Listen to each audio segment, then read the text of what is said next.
Le centre de recherche sur les sociétés et environnement en Méditerranée est une équipe d'accueil. Donc c'est une équipe qui a été habilitée par le ministère pour encadrer la recherche. Donc nous sommes aujourd'hui une centaine de chercheurs et un petit peu plus de doctorants à travailler sur des domaines assez variés.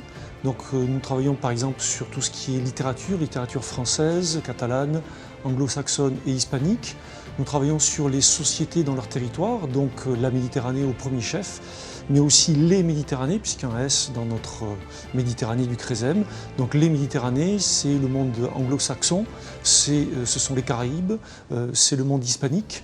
Et nous travaillons sur l'identité de ces sociétés dans leur territoire, dans leur environnement, sur leur histoire, sur leur patrimoine matériel et immatériel.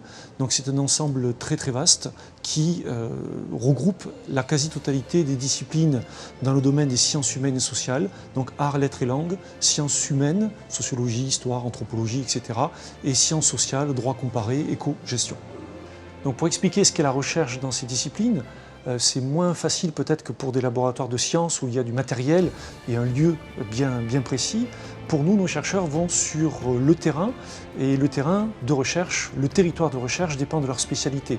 Un archéologue, un historien de l'art va sur des sites patrimoniaux ou archéologiques, un historien va dans les archives, donc tout ça permet d'étudier le passé des sociétés humaines et de contribuer à comprendre leur présent. Un sociologue ou un anthropologue va enquêter, va mener des enquêtes orales pour essayer de comprendre les évolutions des sociétés actuelles et pouvoir là aussi apporter une expertise et comprendre des phénomènes actuels et anticiper sur le futur proche. Un spécialiste de l'économie et du tourisme va aussi essayer de cerner des tendances et d'apporter des éclairages sur les évolutions, sur les enjeux économiques et environnementaux de nos régions, de nos territoires. Donc beaucoup de chercheurs travaillent également sur la langue des sociétés humaines, qui est un véhicule d'identité. Toutes ces recherches s'inscrivent dans un espace à plusieurs échelles. Le premier échelon concerne les Pyrénées-Orientales, la région de Perpignan, la région transfrontalière avec la Catalogne, avec par exemple le fort de Bellegarde, qui témoigne de l'annexion par la France de ce département, ou bien le trophée de Pompéi qui marquait la frontière entre l'Espagne antique et la Gaule.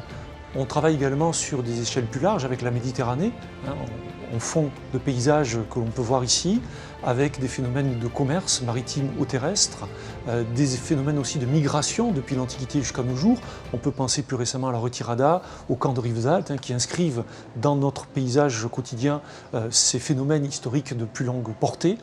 Tous ces phénomènes ensuite sont étudiés sur les autres territoires qu'étudie le Crezem, donc les Méditerranées dont on a parlé précédemment, la péninsule ibérique, les Caraïbes, avec les phénomènes d'identité, de langue, de culture, de migration, tous ces éléments-là que l'on peut retrouver donc, dans le monde anglo-saxon également.